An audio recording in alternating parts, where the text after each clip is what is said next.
It's time to walk away from those talking heads on your TV, turn off that reality garbage that's poisoning your brains, read in between the lines, and look for something deeper. Because I'm Arif Ali, and it's time to disconnect. As human beings, we're given a wide array of characteristics and traits that make us who we are. Some of them are good, some of them are bad. You can call it a gift and a curse. One of the things that is unmistakable about human beings is our thirst of ownership. Our ability to say mine. I own this. This belongs to me. And it starts at a very young age. It pretty much starts from birth. Even as babies, you know that that's my toy. That's my mom. That's my dad. So on and so forth. As you get older, your needs change, but the idea of mine doesn't. That things just get more valuable. That's my phone. That's my video game. Those are my keys. You get a little bit older, that changes to, that's my girlfriend. That's my car. That's my house. And so the pattern goes. Hopefully we get to a point in our lives that we stop thinking about mine and start thinking about we and us and the greater world around us. If we don't get to that point, chances are we didn't really grow up. And that's a big problem. Because that kind of territorial thinking invades your entire life. And you never really get past that. You never really grow beyond that. It's one of the largest problems of society today is our quest for territory. You can look around the world right now and see it. The most common thing that you will find in every single country, everywhere in the world, doesn't matter how small or how large, is a border. We may need them. We may not need them. My personal opinion, I don't really think we need them. We live on Earth. If you were standing on the moon looking at Earth, nowhere on this beautiful blue ball of ours are there any lines that divide America and Canada, or that divide India and Pakistan, or divide China and Korea. Those lines don't exist. If someone were to live on the moon and look at Earth, they would say, wow, what a beautiful planet. Look at all those large areas of land. They wouldn't stand there and say, oh, look, I can see Mexico. I can see Canada. They wouldn't say that. But here on Earth, we have this deadly obsession with borders. And with these borders that we've created for ourselves, man-made borders, remember, nothing but man-made, we've also created an epidemic of separation and segregation. We've separated the haves from the have-nots. We've separated the good from the bad. And yes, I did air quotes when I said the good and the bad. We've separated the evil from the not-so-evil, all in the name of borders and security. Think about it for a second. As an ethnicity, when's the last time that you crossed the border going from Canada into the US and felt completely safe? You can even drive through the border and you feel guilty. I don't know for what. I've never committed a crime. But every single time I drive through the border and pull out my passport, I think, oh my God, here we go. They're going to see my name and it's going to cause a whole shitstorm of garbage. And it seems to happen every single time. It never fails. But why is that? What did I do? What did you do? Why can you not freely cross from one landmass into another without these regulations and requirements? Now, you may listen to this and say, well, duh, for security purposes. Well, if it's for security purposes, how much more secure do you feel? For people that live in India, that are being separated from Pakistan and Afghanistan by borders, how safe do you think they feel? Do you think they feel safe every single day? All you're really doing is containing all of your evil and misery in one landmass as opposed to sharing your misery. I would think that amongst populations, we can learn more from each other if we share freely and willingly as opposed to being closed off on all quarters with borders. The border between the United States and Mexico is not a border anymore. It's turning into a massive wall.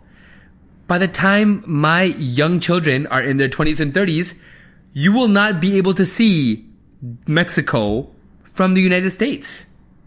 There will be a wall so long and so large that those two countries will be completely cut off from each other.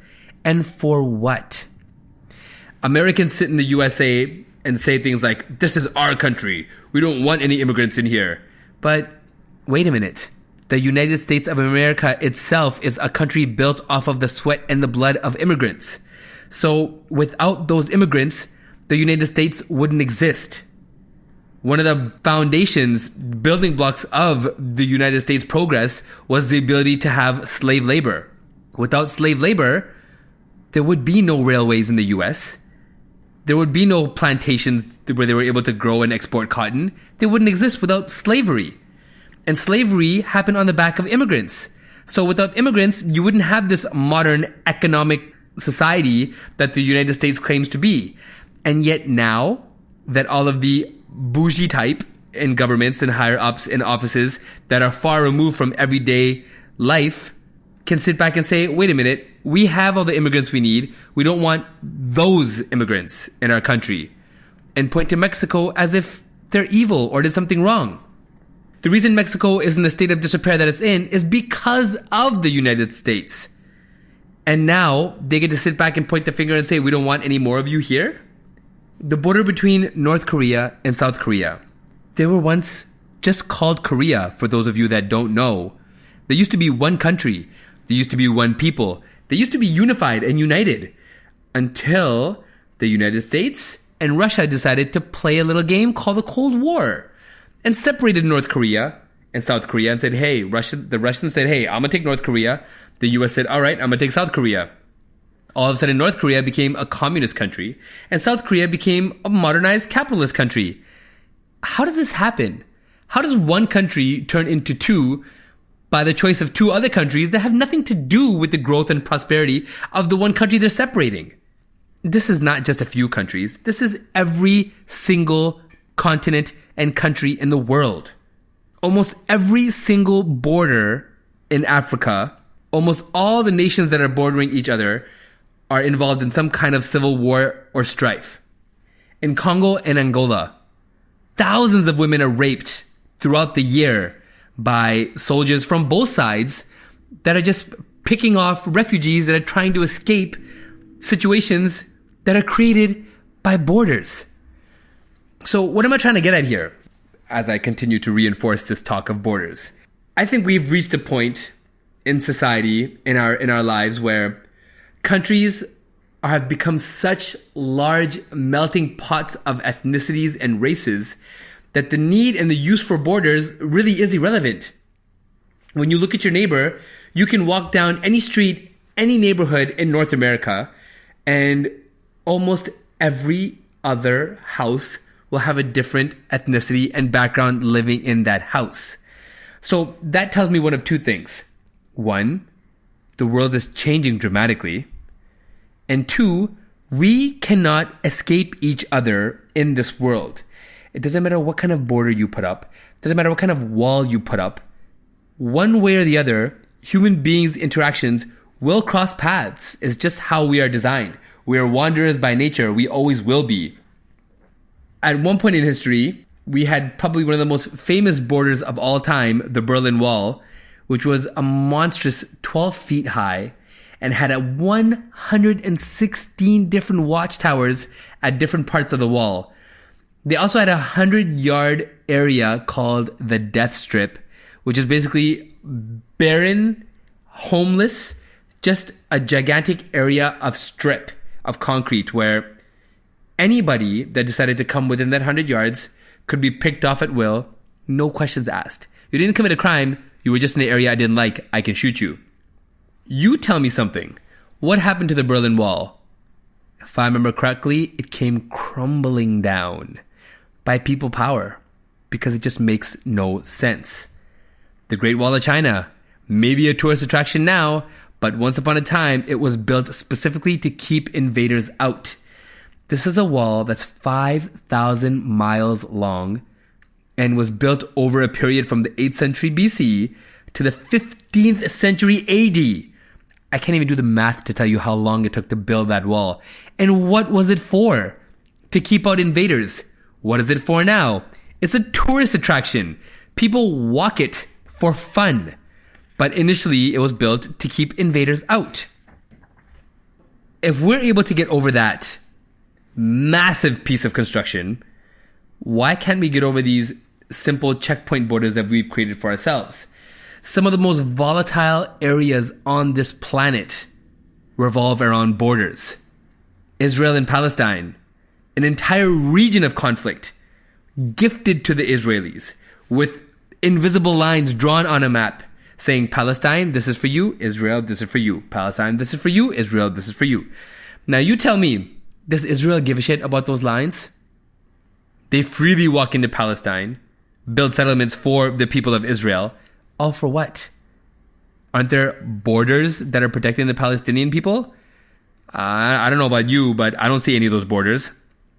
If borders were to be used the way that we describe them to be used, then the countries that have borders that surround them would be sovereign nations, and those borders would be protected. But these days, borders are meaningless. And if you don't agree with me, look at drone strikes. The United States of America is nowhere near Yemen or Pakistan or Afghanistan, but yet the drones that are made in the USA freely cross those borders to drop bombs on innocent people and murder them willingly whenever they feel like it. Those borders don't seem to be respected when drones are in the air. So what does that say? That borders only apply to countries that have militaries? Or that borders only apply to countries that are willing to bomb you? Or that borders only apply when it's convenient for the reigning superpowers that be? I can't remember the last time the United States borders were breached and invaded, but yet they have one of the largest rates of violent crime on the planet. They have cities going bankrupt, literally bankrupt, but they want to keep people out to protect their country. Who are they protecting their country from when their government is willingly destroying their country? Canada is another fantastic example. We have borders, but our border is with the United States, which basically means that we don't have a border. And what I mean by that is Americans come up here freely, spend their money, do their thing, whatever it may be. But any ethnicity I talk to, any of my fellow Muslim brothers and sisters, anybody that's East Indian, Hindu, Chinese, whatever it is, whenever they go into the States, without question, every single time, the border experience turns into a miserable experience.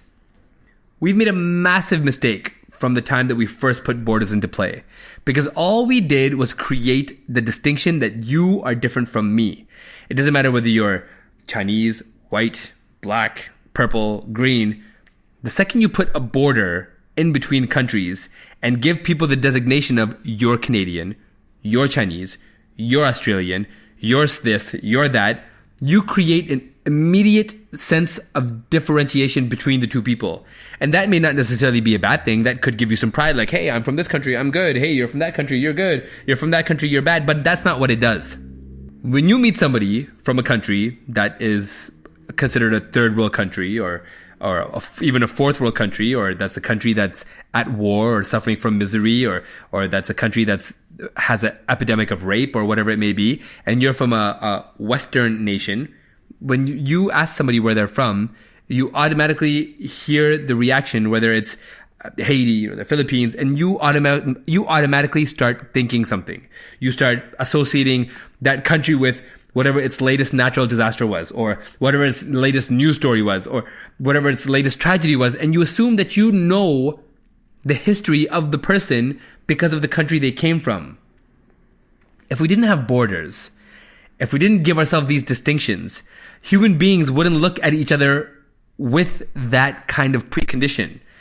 We would actually look at each other and be able to appreciate our differences in a way that's not negative, in a way that's not hateful, and in a way that's not discriminatory. The next time somebody asks you where you're from, tell them Earth and watch the reaction on their face. I guarantee you it'll be a reaction of absolute shock, like, what do you mean? And I can tell you this because I've done this to someone. For some reason, whenever I speak to people always have the need to ask me, oh, where are you from? And the last time somebody asked me this, I said Earth. And they looked at me like, what's this guy talking about? And then they asked me, no. Where are your parents from? Originally, where are your parents from? Another place on Earth. No. What country? And then I asked them, why? Because they said, I want to know your nationality. Like, well, I'm a human being that lives on Earth. So why do you need to know my nationality? And I feel as if these questions are asked not to distinguish them from me, but to create an immediate sense of, oh, that's where you're from. Or, oh, that's who you are. Oh, that's why your skin color is like that. Oh, that's why you look like that. Oh, that's why you sound like that. It may not be that obvious when you hear the question. It may not be asked directly for that purpose. But as human beings, we need to know. We have curiosity. We have urges to know these things. And when we ask each other these kind of questions, we don't do it out of curiosity. We do it because we want to know. We're nosy people. Now, imagine this. If there was no Canada, if there was no United States, if there was no Russia, China, Slovenia, Slovakia, whatever country you're from, if there were no countries that had titles or borders, what would we see ourselves as? We would see ourselves as human beings. Or better yet, we would see ourselves as earthlings. Or even better, we wouldn't claim a country. We would claim the earth as our home. And isn't that where we live? If you don't already feel special enough to be alive on this earth without having to give yourself a distinction of race or nationality or religious identification, then nothing will make you feel special. You are one of 7 billion people on this planet that literally is alive in space. You are on a gigantic blue ball of life that floats in space. If that doesn't make you feel special enough, I don't know what will. If an alien race were visiting Earth today, do you think that they would land and say, I need to go to the United States right now? I need to get to Russia right now? Hell no. What they would say is, I want to meet these unique creatures that live on this planet. They wouldn't be thinking, I want to meet Americans. I want to meet Chinese. I want to meet... They wouldn't be thinking that. They would want to meet us as a race. And upon meeting us as a race, what they would start to realize is, wait a minute, these people don't even like each other on this planet. Why would we like them? And you can sit there and say, oh yeah, my heart's open to everybody. But in reality, it's not. If you claim a country and a nationality, your heart's not open to anybody or everybody because you automatically separate yourself from everybody else. Not to say I'm perfect. I do the same thing.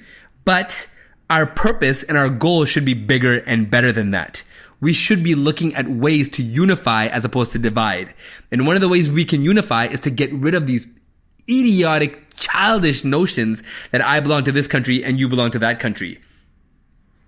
If we get to the point one day where sovereign nations are able to create a system where they can feed and clothe and house the people that live in their own geographical locations without having to contribute to free trade or cross-border trade and things like that, then we can have a sense of pride because we can say that we are doing something within the geography that we live in. But we don't. Every single country in the world is involved in free trade of some kind with somebody, while they have populations within their own borders that are starving, that don't have any money, that can't feed their kids, that can't go to school, but they're freely exchanging and giving to other countries that don't need it.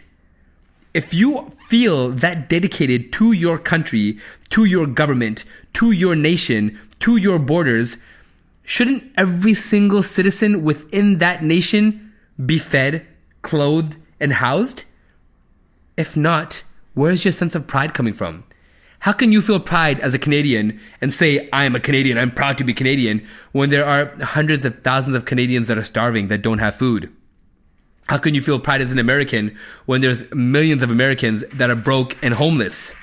Or even beyond that, how can we feel pride and take credit for something that we really can't take credit for? If you're born in Canada, you can't control that. That's just where your parents happen to have you. If you're born in the States, How do you feel pride in being an American when you were just born in that country? That makes no sense to me. That's like being proud for being brown. I can't control my skin color. I was born brown.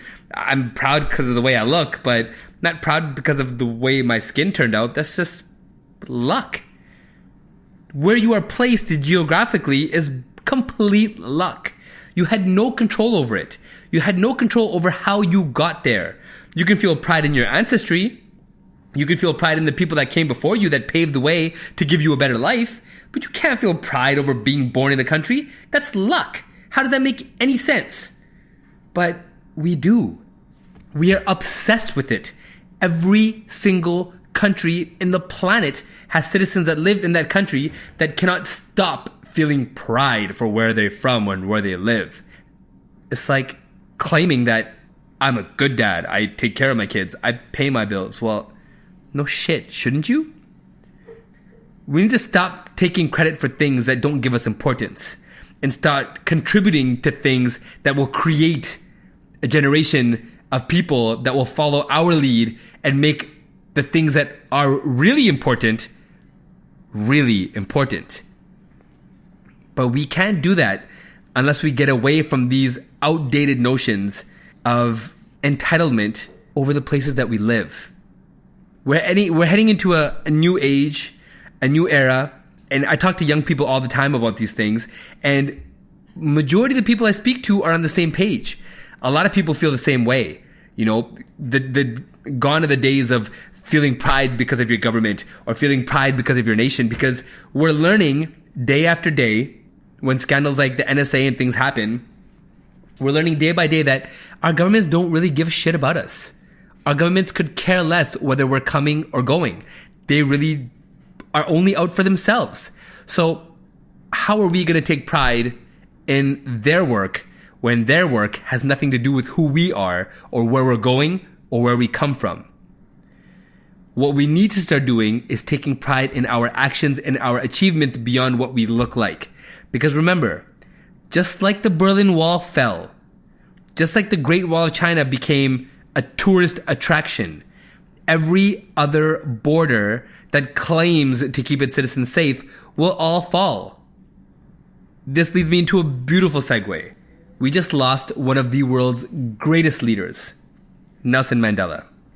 When he was in prison, I guarantee you not a day went by where he didn't think, I will stop apartheid. I will stop the hatred against my people. I guarantee you that thought crossed his mind every single day. For the millions of South Africans that were living with apartheid, I bet you they didn't feel the same way. I bet you they thought it was impossible. I bet you they thought that it was a task that was a beautiful goal, but would never come true. But he got out of prison. And what happened? Apartheid fell.